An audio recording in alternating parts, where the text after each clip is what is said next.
March 15th, 1943. North Pacific, east of the Kuril Islands.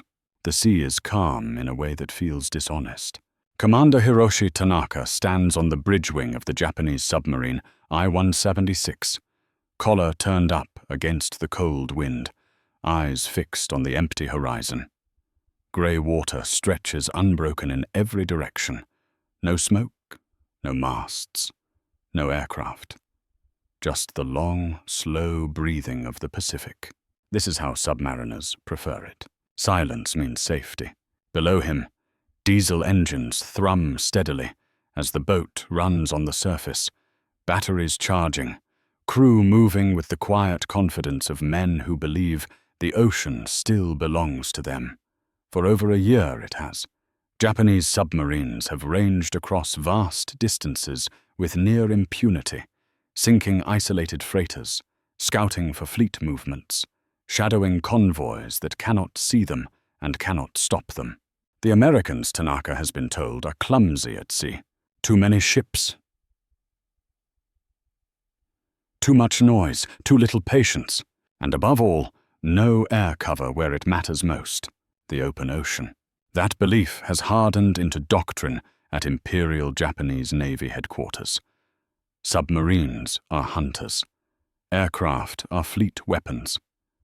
Carriers are precious assets meant for decisive battles, not wasted babysitting merchant ships. Escort carriers, small, slow, lightly armed, are dismissed outright. Floating targets, one admiral reportedly called them. Too weak to matter, another said. An American distraction. Tanaka shares that confidence. He has reason to. Just weeks earlier, he torpedoed a lone tanker south of Attu without ever being seen. No aircraft appeared. No destroyers pressed the attack. The sea swallowed the wreckage, and the I-176 slipped away unseen. This is how submarine war is supposed to work. But this morning, something feels off. Tanaka raises his binoculars again, scanning the low cloud deck. The weather is marginal. Broken clouds at 2,000 feet, visibility shifting with the mist. Perfect conditions for a submarine, or so he thinks. A lookout calls down from the bridge. Aircraft engine always distant. Tanaka stiffens. Aircraft this far from land are rare. Fleet carriers operate elsewhere. Long-range patrol planes are stretched thin. And yet, there it is again. A faint, steady hum. Not the high-pitched whine of a land-based bomber, but something lower, persistent. Dive, Tanaka orders sharply. The submarine slips beneath the surface just as a shadow passes overhead. An American aircraft. Not a bomber, not a fighter. A stubby, awkward-looking plane with folding wings and a blunt nose. Flying low, unhurried as if it belongs here. Tanaka does not know its name. He will soon. The plane circles once, then twice. A flare splashes into the water. Seconds later, Tanaka feels the first depth charge explode off the port quarter, the shockwave slamming through the hull like a hammer. Lights flicker. Men curse. Tools rattle from hooks. Another explosion follows, closer. This is not luck. This is procedure.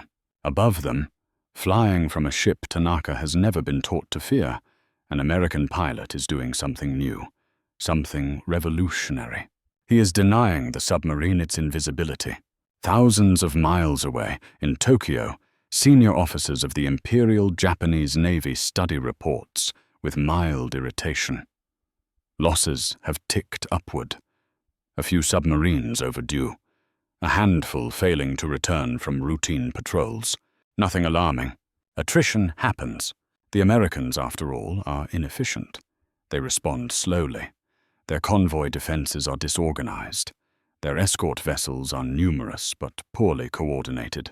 And their carriers, still too valuable to waste on trade protection. What the admirals do not yet understand is that the Americans have quietly changed the equation, not with speed or firepower or brilliance, but with presence. Escort carriers, Small, hastily built, unglamorous ships like USS Bogue, USS Card, and USS Long Island. Vessels that will never launch massive airstrikes or duel enemy fleets. They exist for one purpose only: to put aircraft where submarines believed aircraft could never be, in the vast, empty spaces between continents, the air gap. For decades, submarine doctrine, German and Japanese alike, has rested on a simple assumption: there are places in the ocean where no aircraft can reach, where a submarine can surface, recharge, observe, and strike with near certainty of escape.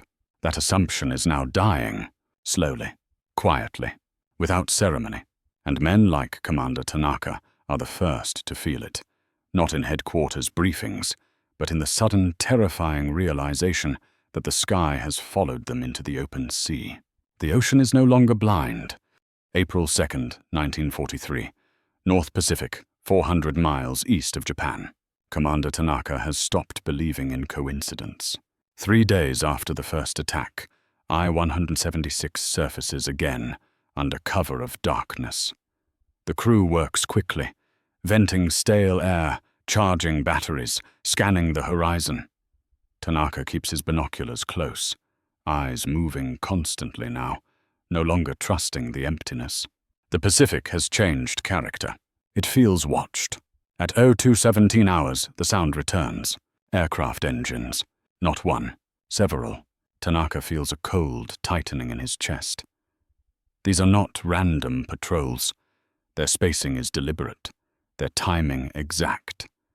Whoever is hunting them knows where submarines must surface, and when.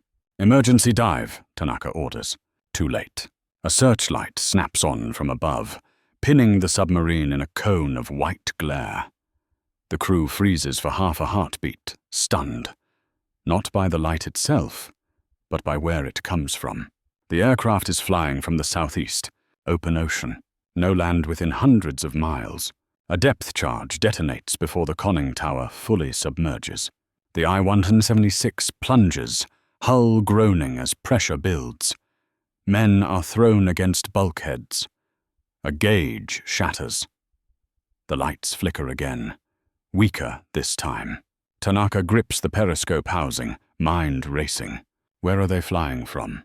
The answer arrives minutes later, carried by sonar pings echoing through the hull, sharp, confident, practiced. Destroyer escorts, not chasing blindly, waiting. Above them, somewhere beyond sight, an American escort carrier steams patiently into the wind, launching and recovering aircraft with mechanical calm. This is not a fleet action. This is a system. At Imperial Japanese Navy headquarters, the early reports still fail to alarm. Submarines overdue. Contact lost during patrol. Presumed operational failure. The explanations remain comfortable. Mechanical issues. Crew error. Weather. Escort carriers are mentioned only in passing, dismissed as auxiliary craft, too slow to threaten submarines that can simply dive and evade. But something unsettling begins to surface in the data. Losses are no longer clustered near ports or choke points. They are occurring in the open ocean, places that had once been safe. An intelligence officer circles a map location in red pencil, then another. These patrol areas overlap convoy routes, he notes. A senior admiral waves it off. So what? He says. The Americans have always escorted convoys. Yes, the officer replies carefully, but not there. That distinction hangs in the air longer than anyone likes. Across the Pacific, aboard USS Bogue, Lieutenant J.G. Charles Reynolds tightens his flight helmet and climbs into the cockpit of his TBF Avenger. The deck beneath him is narrow, pitching gently with the swell. This is not a fleet carrier. No long runways, no towering island structure. Just enough deck to do the job. The job is simple. Find submarines. Keep them submerged. Kill them when they surface. Reynolds checks his loadout. Depth charges, radar pod, sonar buoys. He knows the drill by heart now. Escort carrier pilots fly shorter sorties, more of them, overlapping patrol patterns designed not for glory, but for exhaustion. Air Group 1-1. You're clear, comes the call. The Avenger lifts off into grey sky. Climbing slowly, Reynolds levels out at 1,500 feet and turns toward the convoy lanes. His radar screen glows faintly. Somewhere below, the ocean hides men who still believe they are invisible. They are wrong. Reynolds spots the contact first as a blip, then as a shape, a dark line cutting a pale wake across the water. A submarine, running on the surface, charging batteries. Reynolds does not dive immediately. He circles. He calls it in. Because this hunt is not about speed. It is about inevitability. Minutes later, destroyers converge, sonar painting the sea beneath the waves.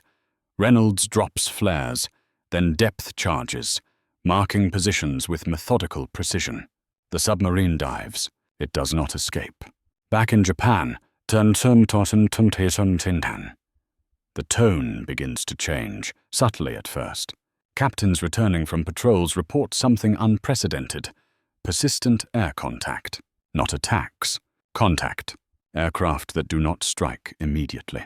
Aircraft that linger. Aircraft that seem to anticipate movements. One commander writes, "The enemy controls the sky, even where no land exists." That sentence circulates quietly, uncomfortably. Escort carriers now appear more frequently in intercepted radio traffic. Their names are unfamiliar, their displacement unimpressive, but their effect is undeniable. Submarines are forced to remain submerged longer. Battery endurance shrinks. Attack windows close. Opportunities evaporate. What had once been a hunter's war becomes a war of survival. Japanese admirals still resist the implication. Escort carriers, they insist, cannot replace fleet carriers. They cannot fight surface battles. They cannot project power. That is true and irrelevant, because they are not meant to project power. They are meant to deny space. The open ocean, once a sanctuary, is shrinking, and men like Commander Tanaka are beginning to understand that the most dangerous thing about these small American carriers is not what they are. It is what they make impossible. May 18th, 1943. Philippine Sea, south of Formosa. Lieutenant Commander Hiroshi Sato stands motionless in the control room of I-168, listening. The boat is at periscope depth, engines silent, crew breathing shallowly.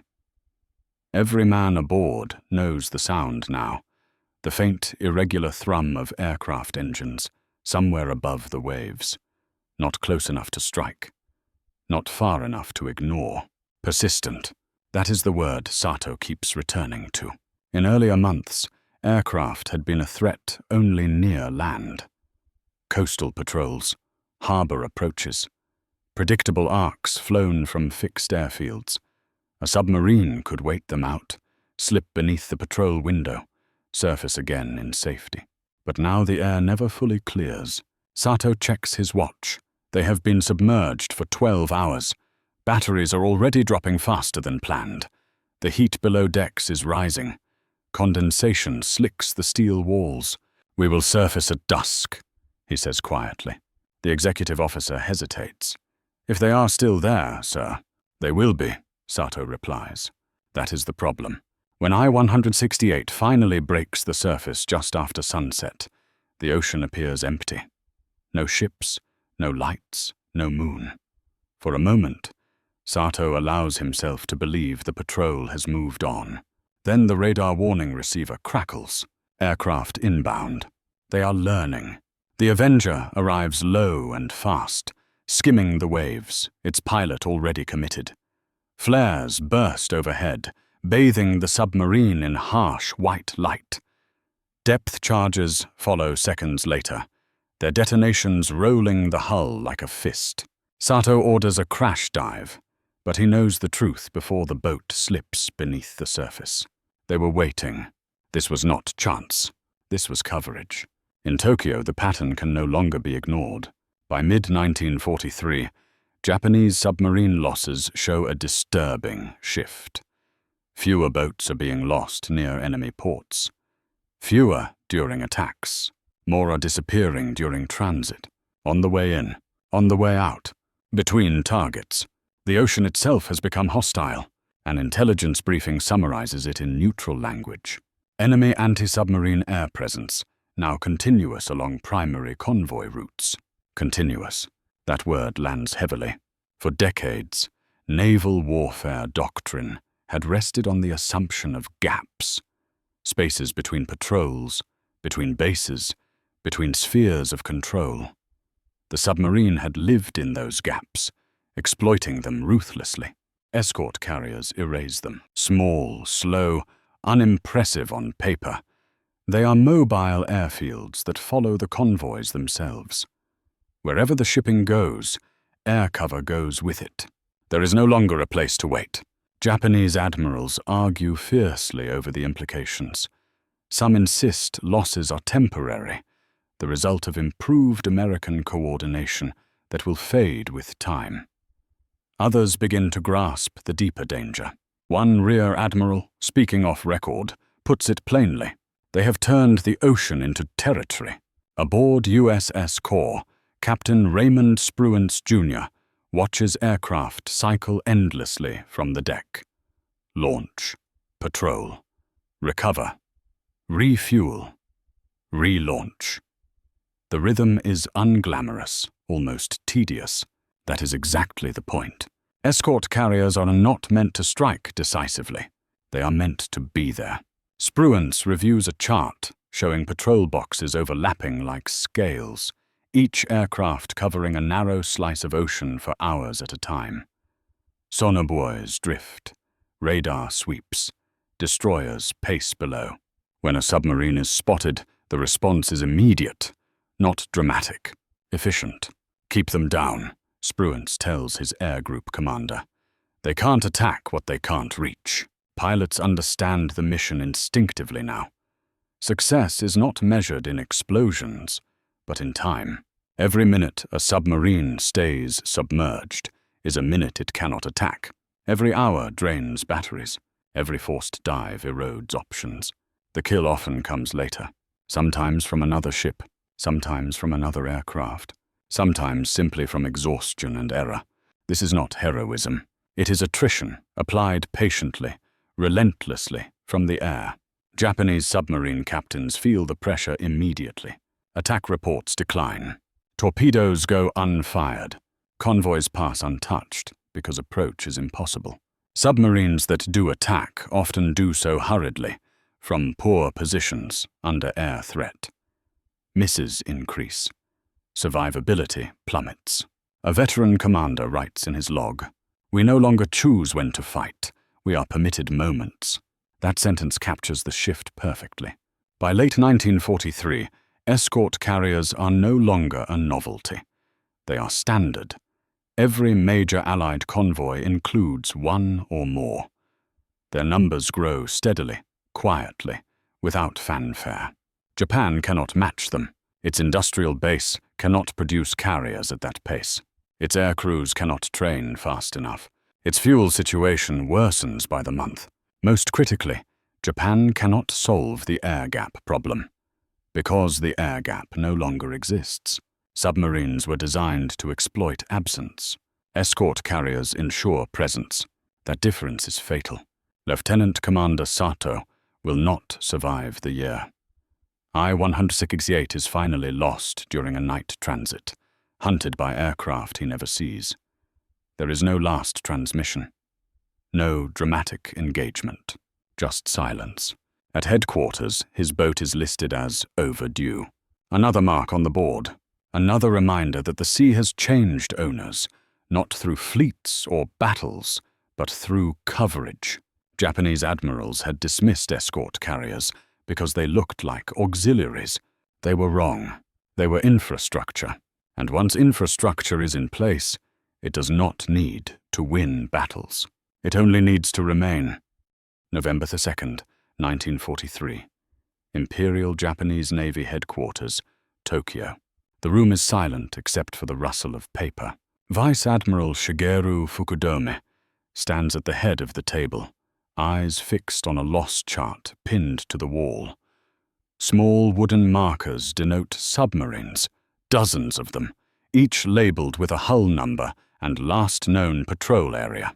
Too many markers now carry black ink.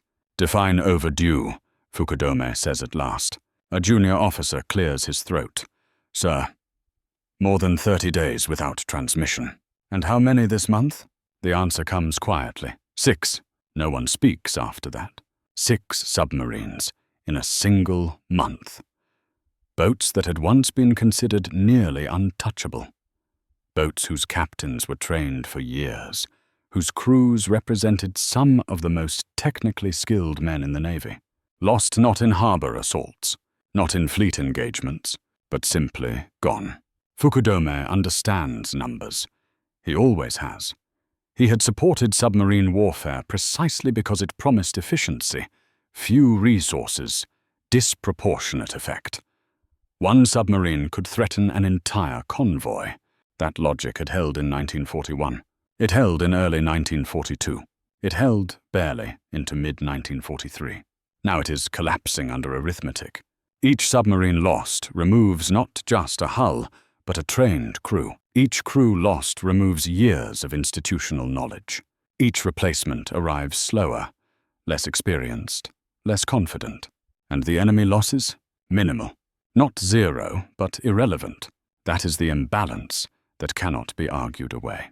Across the Pacific, American anti-submarine warfare officers review their own charts. The mood is different. There is no celebration here either. But there is confirmation. Escort carrier patrols are logging more contacts, more forced dives, more damaged submarines limping away, if they escape at all. A lieutenant in the operations room of USS Guadalcanal circles a cluster of dots on a map. "They're avoiding this corridor entirely now," he says. "Good." The captain replies, "That means they're predictable. Predictability is death for submarines." The escort carriers have not merely reduced sinkings. They have reshaped behavior.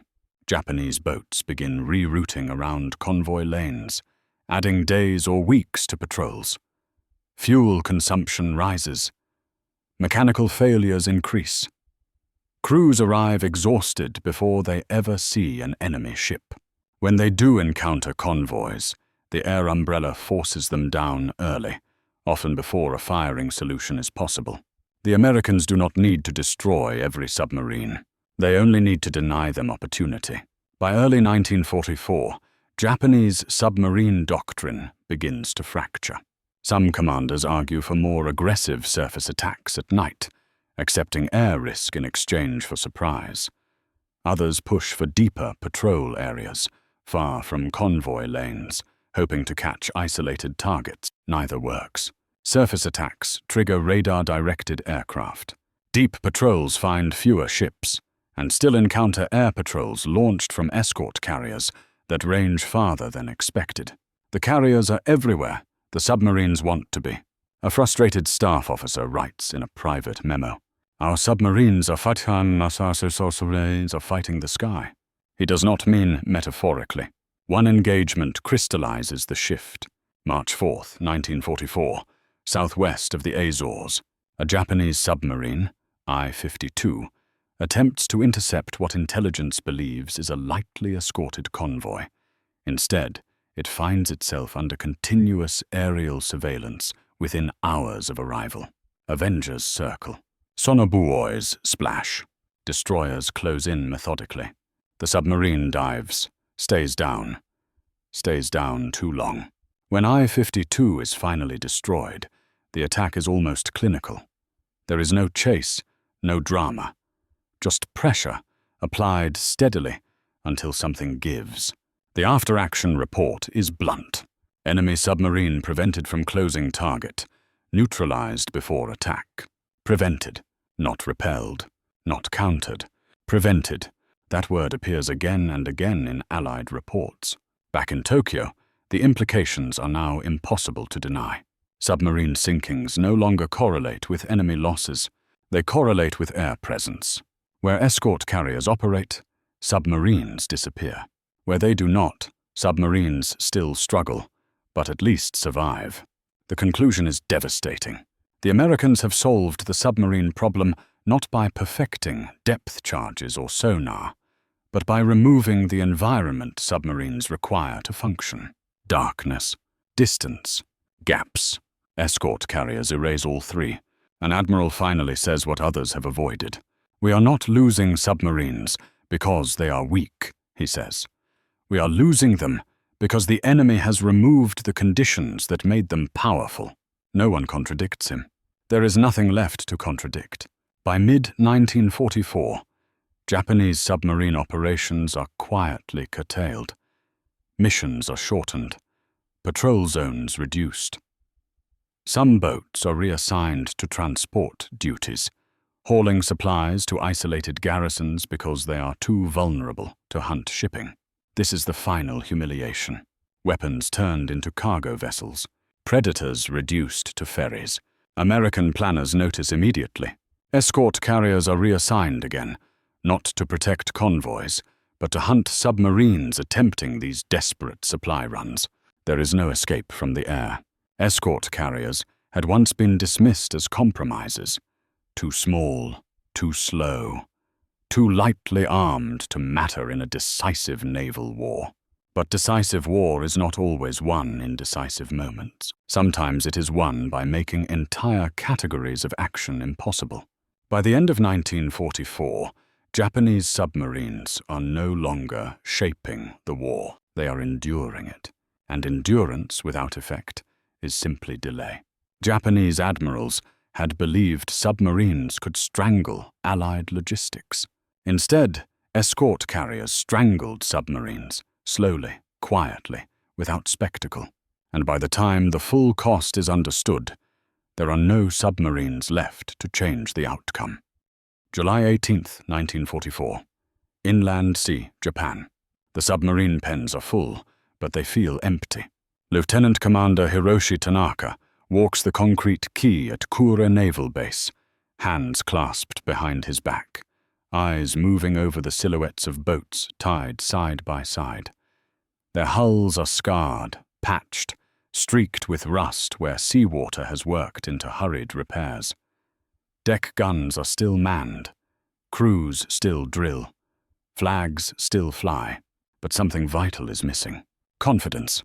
Tanaka has served aboard submarines since before Pearl Harbor. He remembers when patrol orders felt like opportunity, when a single contact report could mean a freighter sunk, a convoy disrupted, a commander promoted. Now patrol orders read like warnings. High air activity expected. Escort carriers reported in sector. Avoid prolonged surface operations. Avoid. That word did not exist in the old doctrine. Submarines were meant to hunt, to stalk, to strike, not to avoid.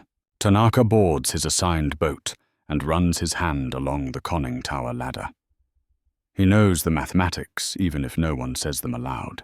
Fuel reserves are down. Replacement crews are inexperienced. Radio silence is harder to maintain, with constant air patrols forcing emergency transmissions. And every patrol that returns empty feels like a confession. Out in the Pacific, American escort carriers have settled into their role with ruthless efficiency. They are no longer experimental, no longer defensive. They are infrastructure. Each convoy sails with its own sky. On board USS Bogue, pilots rotate through short, punishing patrol cycles. Launch, search, land, refuel, launch again. There is no glory in it, no enemy formations to intercept, no dramatic dogfights, just endless blue water. And then sometimes a shadow, a periscope wake, an oil slick, a fleeting radar contact that disappears as quickly as it appears. That is enough. The system does the rest. Aircraft mark. Destroyers converge. Sonobuoys box in escape routes. Hours later, the sea closes over another absence. No explosion seen, no wreckage floating, just silence where a submarine used to be. The kill tally matters less than the pattern. Submarines stop showing up where they used to. Convoys pass untouched. Shipping lanes reopen. Logistics flows without interruption. The Americans begin reallocating resources, Not because the threat is gone, but because it is contained. Escort carriers have done their job. Back in Japan, the reckoning arrives quietly. Submarine Command submits a mid-year assessment to the Naval General Staff. The language is formal, restrained, but devastating. Operational effectiveness significantly reduced. Enemy air coverage continuous. Loss replacement unsustainable. Unsustainable. That word ends arguments. Japan can still build submarines, but not cruise fast enough. It can still train officers, but not with enough sea time to matter. It can still issue orders, but not environments in which those orders can succeed. The weapon has not failed. The conditions have. Tanaka receives new instructions shortly afterward. His boat will no longer patrol convoy routes. It will transport aviation fuel to a bypassed island garrison. Cargo, not combat. He reads the orders twice, then folds them carefully and puts them away. The irony is not lost on the Americans. Escort carriers, once dismissed as jeep carriers, barely worthy of the name, have outlived the enemy's most feared naval weapon. They did not sink every submarine. They did not need to. They made submarine warfare economically irrational. Every Japanese submarine now represents a gamble with terrible odds. Every patrol risks total loss for minimal chance of success. That is not war fighting. That is attrition without purpose. By early 1945, Allied intelligence officers begin using a new phrase in their briefings. Submarine threat residual. Residual. As if submarines are an after effect, a leftover problem, a shadow of a former danger. Escort carriers are reassigned again, this time to support amphibious operations, close air support, hunter-killer groups sweeping ahead of invasions. The sky remains full. The sea remains watched. Tanaka's final patrol ends without incident. He delivers his cargo, avoids contact, returns to base. No enemy sighted, no torpedoes fired, no meaning found. On the pier, he overhears younger officers talking in low voices about new weapons, desperate measures, final strategies. He says nothing. He knows something they do not. Japan has not lost its submarines in battle. It has lost the future in which submarines mattered. When the war ends months later, Allied analysts compile their conclusions. They note production numbers, loss ratios, technological improvements, but one line, buried deep in a report, captures the truth more cleanly than any statistic. Enemy submarine campaign collapsed following persistent air coverage from escort carriers. Collapsed. Not defeated. Not countered. Collapsed. Because once the air gap closed, the ocean stopped belonging to submarines.